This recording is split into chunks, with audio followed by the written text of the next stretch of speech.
ادا کرتے ہیں کہ مسیح یسوع کی پیدائش کا دن جو ہم نے سیلیبریٹ کیا ہے اور آج ہم اس کے بعد سنڈے کی عبادت کر رہے ہیں اور خدا ہم کو شکر ادا کرتے ہیں کہ خدا نے ہمیں زندہ اور سلامت رکھا ہے اور اس قابل بنایا ہے کہ ہم اس کی عبادت کر سکیں. اور سب سے بڑھ کر یہ بات ہے کہ جس طرح کڈریوں نے مجوسیوں نے سردی کی پرواہ نہیں کی، اسی طرح ہم نے بھی سردی کی پرواہ نہیں کی، اور سردی کی پرواہ کیے بغیر ہم خدا کے حضور میں جمع ہیں. اور بہت سارے ایسے لوگ ہیں جو آؤٹ آف اسٹیشن گئے ہوئے ہیں اور وہ سردی کی وجہ سے یا دھند کی وجہ سے وہ چرچ میں نہیں آ سکے.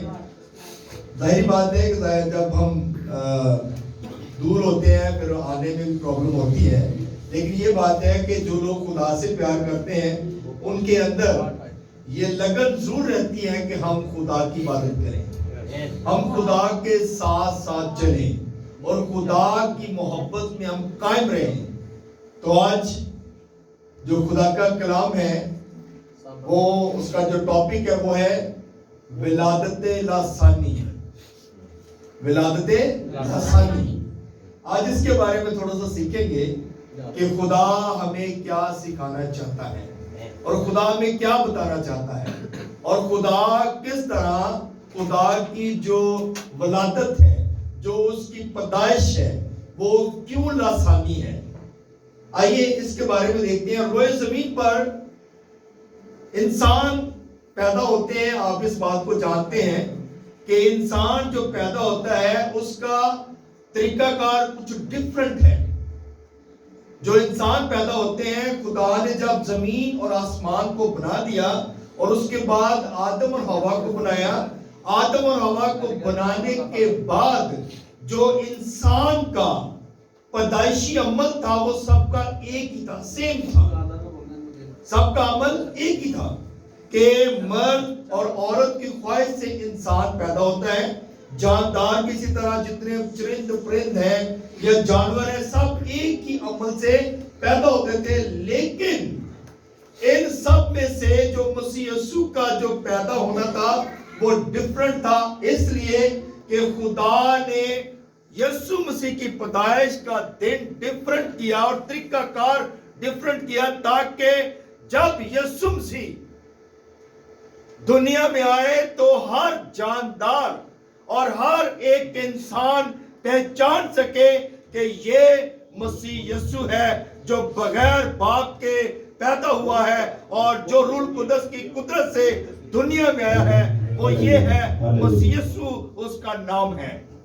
ہلیلویا ہلیلویا ہلیلویا. مسیح یسوع کسی کی خواہش سے پیدا نہیں ہوا، نہ کسی انسان کی، نہ کسی عورت کی، نہ کسی مرد کی، بلکہ مسیح یسوع روح القدس کی قدرت سے پیدا ہوا ہے. اسی لیے وہ کہتا ہے کون ہے جو مجھ میں گناہ ثابت کر سکتا ہے، کیونکہ جتنے بھی ہم انسان ہیں جو مرد اور عورت کی خواہش سے پیدا ہوتے ہیں ان کے اندر گناہ ہے، ان کی زندگی گناہ بھری ہے. مگر خداوند یسوع اسی لیے کہتا ہے کون ہے جو مجھ میں گناہ ثابت کر سکتا ہے. کوئی انسان یہ دعویٰ نہیں کر سکتا، واحد یسوع ہے جس نے یہ وعدہ کیا اور یہ دعویٰ کیا کہ کون ہے جو مجھ میں گناہ ثابت کر سکتا ہے. اور کوئی ایسا نہیں تھا کہ جو اس میں گناہ ثابت کر سکتا اور کھڑا ہو کر یہ کہتا ہے کہ تجھ میں یہ گناہ ہے. آمین. آئیے کلام مقدس دیکھتے ہیں پیدائش کی کتاب اور اس کا 3 باب اور اس کی 14ویں اور 15ویں آیت دیکھیں گے. جی پیسہ پڑھیے گا. پیدائش کی کتاب اس کا 3 باب اور اس کی 14ویں اور 15ویں آیت. ہاللیلویا. خداوند کے زندگی بخش کلام میں سے عہد عتیق میں سے پیدائش کی کتاب اس کا 3 باب اور اس کی 14ویں اور 15ویں 2 آیات کلام خدا میں سے اپنی ہدایت اور رہنمائی کے لیے تلاوت کریں گے. پیدائش کی کتاب اس کا 3 باب اس کی 14ویں اور 15ویں آیات میں یوں مرکوب ہے، اور خداوند خدا نے سانپ سے کہا اس لیے کہ تو نے یہ کیا تو سب چپائوں اور دشتی جانوروں میں ملعون ٹھہرا، تو اپنے پیٹ کے بل چلے گا اور اپنی عمر بھر خاک چاٹے گا، اور میں تیرے اور عورت کے درمیان اور تیری نسل اور عورت کی نسل کے درمیان عداوت ڈالوں گا، وہ تیرے سر کو کچلے گا اور تو اس کی ایڑی پر کاٹے گا۔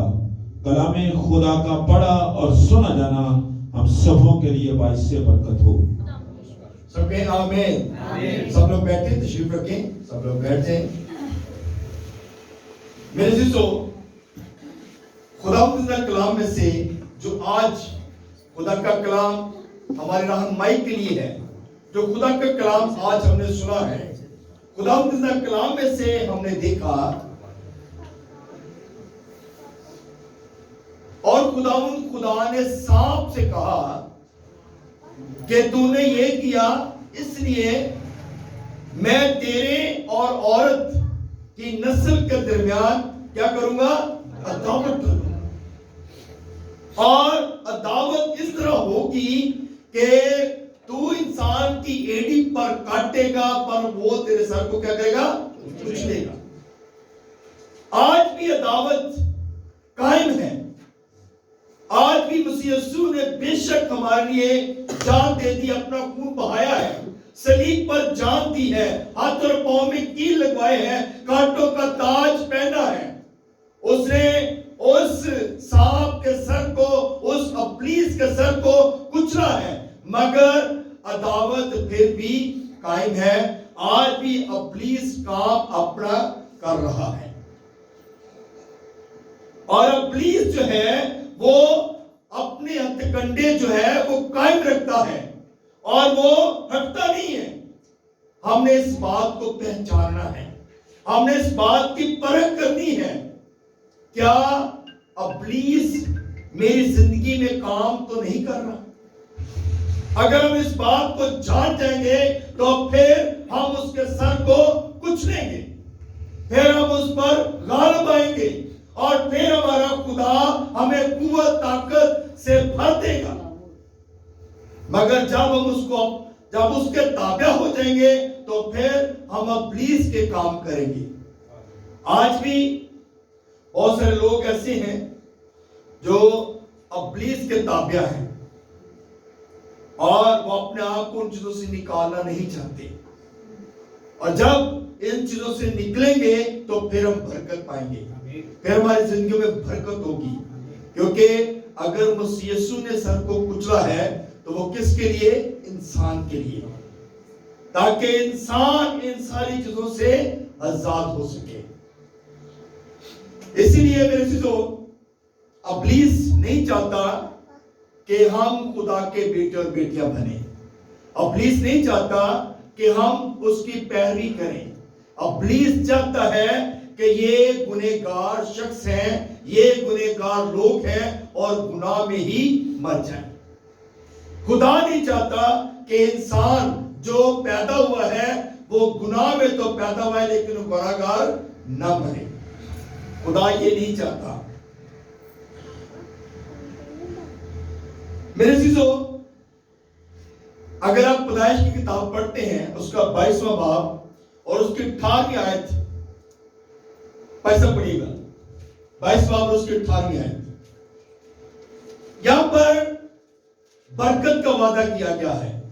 خدا نے اپنے لوگوں کے ساتھ برکت کا وعدہ کیا ہے، حالانکہ ہم خدا کے نافرمان ہیں۔ آدم نے نافرمانی کی، ہوا نے نافرمانی کی، لیکن خدا پھر بھی اپنے لوگوں سے پیار کرتا رہا، اور خدا پھر بھی چاہتا رہا کہ یہ لوگ کیا کریں؟ میری عبادت کریں، اور خدا یہی چاہتا رہا کہ میں انہیں برکت دوں۔ آئیے کلام مقدس میں دیکھتے ہیں کہ خدا اپنے لوگوں سے کس طرح پیار کرتا ہے اور چاہتا ہے کہ میرے لوگ برکت پائیں. جی بھائی صاحب. ہاللیلویا. پیدائش 22 باب اور اس کی 18ویں آیت اس میں لکھا ہے اور تیری نسل کے وسیلہ سے زمین کی سب قومیں برکت پائیں گی کیونکہ تو نے میری بات مانی. آمین. آمین. اب یہ وعدہ جو ہے یہ کس کے ساتھ کیا جا رہا ہے؟ ابراہام کے ساتھ. خدا نے ابراہام کے ساتھ وعدہ کیا اور تیری نسل کے وسیلہ سے زمین کی سب قومیں جو ہے کیا کریں گی؟ برکت پائیں گی. مگر ایک کنڈیشن رکھے ساتھ, کیونکہ تو نے میری بات. جب ہم بات کو مانیں گے تو پھر برکت پائیں گے, جب بات نہیں مانیں گے تو پھر برکت شاید نہ ملے. خدا برکت اس وقت دیتا ہے جب ہم خدا کی بات کو مانتے ہیں, جب خدا کے حکم پر عمل کرتے ہیں, جب خدا کے ساتھ چلتے ہیں تو پھر خدا ہمیں برکت دیتا ہے. ابراہام کو یہ بات کہی گئی کہ تیرے وسیلہ سے قومیں جو ہیں وہ برکت پائیں گی کیونکہ تو نے میری بات کو مانا ہے. اور وہ بات کیا تھی؟ اپنے ناطے داروں کو چھوڑ دے, اپنے گھرانے کو چھوڑ دے, اپنے گھر سے چل پڑ اور میں تجھے بتاؤں گا کہ تجھے کہاں پہ سٹے کرنا ہے, میں تجھے بتاؤں گا کہ تجھے کہاں پر رکنا ہے, میں تجھے بتاؤں گا کہ تجھے کیا کام کرنے ہیں. خدا ہم کلام ہوتا اپنے لوگوں سے, اور خدا جب ابراہام سے ہم کلام ہوا تو اس نے پھر اپنے رشتہ داروں کو نہیں دیکھا, اس نے اپنی عیش و عشرت والی زندگی نہیں دیکھی. وہ بہت امیر شخص تھا, ابراہام امیر ترین شخص تھا اور نوکر چاکر اس کے ہاتھ تھے, اس کا باپ ایک امیر شخص تھا. اور خدا امیروں کو چنتا ہے, خدا غریبوں کو چنتا ہے, خدا ان لوگوں کو چنتا ہے جو خدا کی خدمت کے لیے اپنے آپ کو پیش کرتے ہیں. آمین. جو اس لائق ہوتے ہیں. خدا ہم صرف انسان کی ظاہری صورت کو دیکھتے ہیں مگر خدا انٹرنل دیکھتا ہے کہ یہ کیسا شخص ہے, یہ کیسے لوگ ہیں, یہ میری عبادت کریں گے, میں انہیں جو کام ان کے سپرد کروں گا وہ کام پورا کریں گے. خدا یہ چاہتا ہے اور خدا نے اسی لیے ابراہام کو چنا کہ تیرے وسیلہ سے ساری قومیں جو ہیں وہ برکت پائیں گی. ایک قوم کے لیے نہیں بلکہ پوری دنیا میں روئے زمین پر جو لوگ خدا کی عبادت کرتے ہیں, جو لوگ خدا کے آگے جھکتے ہیں, خدا انہیں برکت دیتا ہے. اسی لیے ابراہیم کو کہا گیا کہ تیرے وسیلہ سے بہت ساری قومیں بلکہ ساری قومیں برکت پائیں گی کیونکہ تو نے میری بات کو مانا ہے. آج بھی اگر ہم خدا کی بات کو مان لیں, جو گھرانے خدا کی بات کو مانتے ہیں وہ بابرکتوں کو جاتے ہیں. آمین. کبھی خدا کی بات کو مان کے دیکھیں, اگر آپ تھوڑے پیسے کماتے ہیں تو خدا آپ کو تھوڑے پیسوں میں برکت ڈالے گا. آمین. آئیے پیدائش کی کتاب دیکھتے ہیں, اس کا 26واں باب, اس کی 3 اور 4 آیت.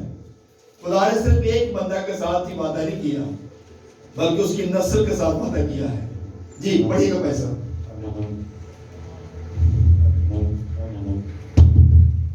ہاللیلویا. پیدائش 26 باب اور اس کی 3 اور 4 آیت. 3 اور 4 آیت اس میں لکھا ہے تو اسی ملک میں قیام رکھ اور میں تیرے ساتھ رہوں گا اور تجھے برکت بخشوں گا کیونکہ میں تجھے اور تیری نسل کو یہ سب ملک دوں گا اور میں اس قسم کو جو میں نے تیرے باپ ابراہیم سے کھائی پورا کروں گا اور میں تیری اولاد کو بڑھا کر آسمان کے تاروں کی مانند کر دوں گا اور یہ سب ملک تیری نسل کو دوں گا اور زمین کی سب قومیں تیری نسل کے وسیلہ سے برکت پائیں گی. آمین. آمین. اب یہ سیکنڈ برکت سٹارٹ ہوگی ہے. نسل در نسل خدا برکت دیتا ہے. کسی ایک شخص تک نہیں برکت قائم رہتی بلکہ خدا نسل در نسل اس کو قائم کرتا ہے. خدا اگر ابراہیم کو چنا اور اس کے بعد اسحاق سے وعدہ کیا گیا اور میں اس قسم کو جو میں نے کھائی تھی پورا کروں گا.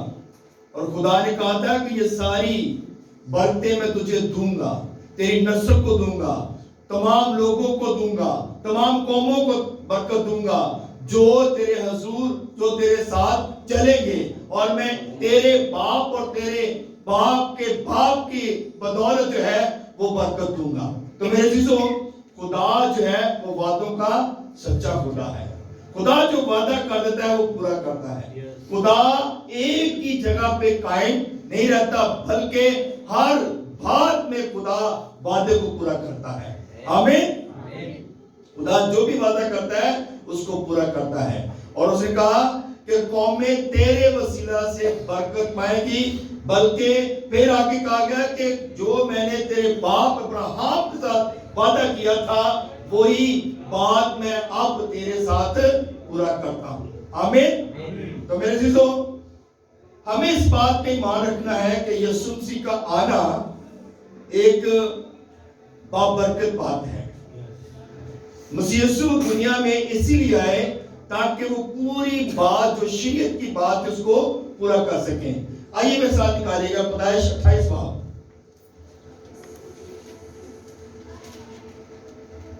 وعدے اور پیشن گوئیاں یہ سب ساتھ ساتھ ہی چلتی ہیں. خدا کے وعدے بھی اور خدا کی پیشن گوئیاں, مسیح یسوع کے آنے کی جو آمد ثانی کی باتیں تھی وہ بھی ساتھ ساتھ ہی چلتی ہیں. ٹھیک پڑھیے گا پیسہ پیدائش 28 باب اس کی 13ویں اور 14ویں آیت پڑھیے گا. ہاللیلویا. پیدائش 28 باب اس کی 13ویں اور 14ویں آیت اس میں لکھا ہے, اور خداوند اس کے اوپر کھڑا کہہ رہا ہے کہ میں خداوند تیرے باپ ابراہیم کا خدا اور اسحاق کا خدا ہوں. میں یہ زمین جس پر تو لیٹا ہے تجھے اور تیری نسل کو دوں گا, اور تیری نسل زمین کی گرد کے ذروں کی مانند ہوگی, اور تو مشرق اور مغرب اور شمال اور جنوب میں پھیل جائے گا, اور زمین کے سب قبیلے تیرے اور تیری نسل کے وسیلہ سے برکت پائیں گے. آمین. اب یہاں پر جو بات بتائی گئی ہے وہ بتایا گیا ہے کہ تیری اولاد جو ہے وہ آسمان کے تاروں کی مانند اور زمین کی گرد کی مانند ہوگی, یعنی کہ اتنی نسل تیری بڑھ جائے گی. اب یہاں پر ہم تھوڑا سا بیک گراؤنڈ پہ چلتے ہیں اور دیکھتے ہیں کہ ابراہیم اور سارا جو تھی وہ بھانج تھی, اس کی اولاد نہیں تھی, مگر خدا نے اس پر رحم کیا اور اسحاق کی صورت میں سے بیٹا دیا. اور اس کے بعد پھر جو ربکا تھی اس کی بھی اولاد نہیں ہو رہی تھی, اور کلام مقدس میں لکھا ہے کہ اسحاق نے دعا کی اپنی بیوی کے لیے. جب دعا کی تو پھر خدا نے کتنے بیٹے دیے, کتنے بیٹے دیے تھے؟ 2 بیٹے, اور ان کا نام اسو اور یعقوب تھا. خدا نے اسحاق کی دعا کو سنا, کیونکہ خدا جو ہے وہ کبھی بھی نسل کشی نہیں کرتا بلکہ نسل کو بڑھاتا ہے, اور خدا جو وعدہ کرتا ہے اس کو پورا کرتا ہے. خدا نے جو ابراہیم کے ساتھ وعدہ کیا تھا وہی وعدہ آگے اسحاق کے ساتھ کیا کہ میں تیری نسل کو بڑھاؤں گا, اور اتنا بڑھاؤں گا کہ آسمان کے تاروں کی مانند اور زمین کی گرد کی مانند تیری نسل ہوگی. آمین. ہلیلویا. سو میرے عزیزو, جب یہ نسل بڑھتی گئی تو آج بھی دیکھیں کہ پوری دنیا میں مسیحی لوگ سب سے زیادہ پائے جاتے ہیں. آمین.